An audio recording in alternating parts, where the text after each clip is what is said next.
예, 안녕하십니까. 더불어민주당 강북을 국회의원 한민수입니다. 본질이 앞서서 존경하는 박수현 의원님 말씀을 듣다가 갑자기 지난해 9월 5일 날 제가 이 자리에서 한덕수 총리를 비롯한 국무위원들께 드렸던 말씀이 생각나서 한 말씀 드리고 시작하겠습니다. 제가 그때 정말 간곡한 호소를 했던 걸로 기억을 합니다. 9월 5일 직전에 대통령이 기자회견을 보고 그 인식이 너무 우리 국민들과 동떨어져 있다. 도저히 그렇게 가면은 대한민국이 망가질 것 같다. 붕괴될 것 같다. 제가 그런 말씀을 드렸습니다. 윤석열 대통령은 당시 대한민국이 아니라 본인과 배우자 김건희 여사만을 위해서 사는 것 같다. 이제 여기 계시는 제가 이상민 행안부 장관을 꼭 찝기까지 했습니다. 대통령과 가까운 분이시니 제발 좀 말려달라. 이대로 가면 망합니다. 제발 좀 말려달라고 제가 간곡하게 호소를 했습니다. 그러고 정확히 3개월 뒤에 비상계엄이 벌어졌습니다. 말이 됩니까? 충격적인 비상계엄이 벌어졌습니다. 그때 여러분들은 어디 계셨습니까? 우리 국민들은 장갑차를 막으러 왔고 계엄군을 막으러 왔습니다. 국회에. 저는 해제시키기 위해서 달려왔습니다. 저 역시 목숨을 걸었습니다. 그때 뭐 하셨습니까? 정말 목숨을 걸고 계엄을 막았으면 대한민국이 이 지경이 됐겠습니까? 그런데 더 참담한 거는 그 대통령과 같이 일을 했던 국무총리가 지금 대선에 나오겠다고 합니다. 국민들 앞에 무릎을 꿇고 사죄를 해도 부족할 판에 대권 노름을 합니다. 무슨 명목으로 출마합니까? 출마 선언문 한 자를 쓸 수 있겠습니까? 저는 윤석열 정권의 고위 공직자들의 파렴치함에 극도로 분노합니다. 우리 최상목 부총리께 좀 몇 개 묻겠습니다. 네. 최근에 그 싱크홀 문제가 심각하다는 거 알고 계시죠? 네, 알고 있습니다. 예. 국민권익위 따르면 이번 달 1일부터 19일까지 전국 지자체 등에 접수된 도로 균열 및 집안 침식 관련 민원이 총 2,727건이라고 합니다. 네네. 특히 최근에 이제 3월 24일 날 강동구 집안 치마 사고에서는 안타까운 인명 피해가 있었습니다. 한 분이 돌아가시고 한 분이 중상을 입었는데요. 그때 일주일간 30일까지 약 415건이 접수가 됐다고 합니다. 제가 PPT를 준비했으니까 한번 보시죠. 보면 우리 국민들의 우려가 상당히 큰 것 같습니다. 기록을 보면 최근 10년 동안 전국에서 발생한 집안 치마 사고가 총 2,200건. 이 원인을 보면요, 한 절반이 넘는 54% 넘는 이유가 상하수관 손상이라고 합니다. 특히 서울시도 지난 10년간 228건의 집안 치마가 있었고 그 중에 111건이 노후 하수관로로 원인이 발생했습니다. 보니까 서울시가 매설된 하수관로가 총 1,866km로 전국 지자체 중에 가장 긴다고 합니다. 근데 보니까요, 이 중에 55.5%인 6,000km 이상이 30년 이상 된 노후 관내라고 합니다. 이렇다면은 서울의 이런 어떤 인명피해 사고가 날 확률이 크다고 볼 수밖에 없지 않겠습니까? 그런 상황에서 정부가 이번에 추경에 노후 하수관로 정비와 정밀조사를 지원한 환경부 소관에 하수관로 정비 사업에 556억 4,400만 원 반영했습니다. 맞습니까? 네, 맞습니다. 근데 이 예산을 보고 저는 이번 질의를 준비하면서 지금 제가 앞서 말씀드린 대로 우리 국민들의 어떤 불안 이런 것들을 보면은 좀 부족하지 않나 이런 생각이 듭니다. 다음 PPT를 보면은 심각하게 보는 게 서울에서도 이제 서울시가 매년 노후관로를 한 100km 정도를 대상으로 2천억 원 이상을 투입해서 정비를 합니다. 그런데 보니까 정비 속도보다 노후화 속도가 훨씬 빠른 걸로 나오고 있습니다. 그렇다면은 정부나 서울시의 지금과 같은 어떤 대응으로는 역부족이다, 이렇게 볼 수 있는 거거든요. 그래서 신속하게 예산이 투입돼야 되고 이번 추경에서도 좀 더 돼야 된다고 보고 있습니다. 근데 보니까 서울시가 이번 요구한 게 있습니다. 근데 반영이 안 됐고요. 서울시가 재정 자립도가 높다는 이유로 정부에서 좀 미온적인 것 같습니다. 하지만 지난 14년도 저도 기억이 나는 석천동 싱크홀 사고 발생했을 때 한 5년간 국비가 한 940억 원을 지원한 걸로 알고 있습니다. 노후관로 긴급 정비에. 이번 소관 상임위 보니까 서울시에서 증액이 필요하다고 요구한 액수가 있죠. 네. 근데 그 중에 정부에서는 한 768억 원 정도를 반영만 한 것 같습니다. 그래서 저희는 이 국민의 안전을 위해서는 국비 투입이 꼭 필요하다, 이렇게 보니 부총리님 생각은 어떠신지요? 네, 뭐 의원님 말씀하신 문제의식 저희도 갖고 있고요. 네. 그래서 특히 뭐 서울시는 또 그동안 재정 자립도 이런 것 때문에 좀 아무래도 좀 그런 부분이 있었는데, 이번에 워낙 많은 국민들이 걱정을 하시니까 서울시랑 같이 논의를 해가지고 주신 거에 대해서 소위 그 추가 증액을 소위 과정에서 검토하겠습니다. 예, 알겠습니다. 좀 잘 좀 챙겨주시고요.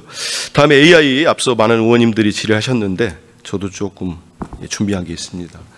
그 AI 보면은 2023년도 4월 14일 날 윤석열 정부 이제 취임 1년이 채 안 됐을 때 보면은 초거대 AI 경쟁력 강화 방안을 발표를 합니다. 저는 이때 진단이 상당히 잘 됐다고 봅니다. 긍정적으로 됐었고, 컴퓨팅 자원, 핵심 인재, AI 플랫폼, 뭐 우리 정부의 잠재력, 우리 국가의 잠재력을 평가를 했습니다. 그런데 딱 2년 뒤입니다. 올해 4월에 우리나라 AI 이 능력이라고 할까요? 이게 존재감이 없는 나라로 거의 하락을 해버렸습니다. 지금 보면은 스탠퍼드 대학에서 발간한 자료를 보면 AI 인덱스 2025거든요.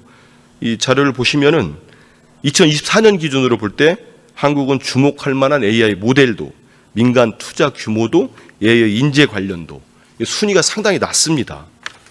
그래서 이렇게 긴박하게 돌아가고 있는 상황에서 23년 4월 14일에 관계부처 합동을 이렇게 준비했던 거와 전혀 이행이 안 된 것 같습니다. 그래서 불과 2년 뒤에 지금 윤석열 정부가 목표는 초인류 인공지능 국가, AI 3대 강국, G3 이렇게 했지만 선언적인 구호에 그치고 말았다, 이런 말씀을 드리겠습니다.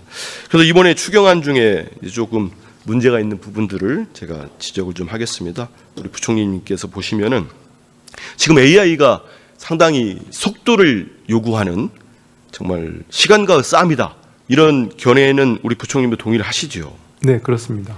근데 이번에 그 반영된 가기부 추경안 예산을 보면은 GPU 구매, 임차 사업, 여기에 87.8% 예산이 좀 집중됐습니다. 근데 제가 보면은 뭐 아무리 좋은 엔진이 있어도 운전을 못하면 차가 앞으로 갈 수 없는 거 아니겠습니까?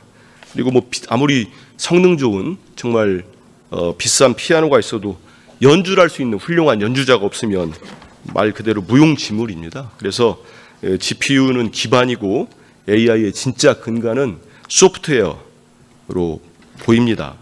근데 지금 저희도 제가 과방위이기 때문에 상임위에서 지적을 합니다만은 예산의 배정 자체도 좀 치밀하게 좀 잘 안 돼 있는 것 같습니다. 현재 제가 말씀드렸는데 소프트웨어에서 이제 관건이 달려 있는데, 이번 추경안을 보면은 AI 고도화를 위한 데이터를 위한 예산은 월드 베스트 LLM 데이터 활용 지원 예산이 있습니다. 근데 이 예산 알고 계시죠?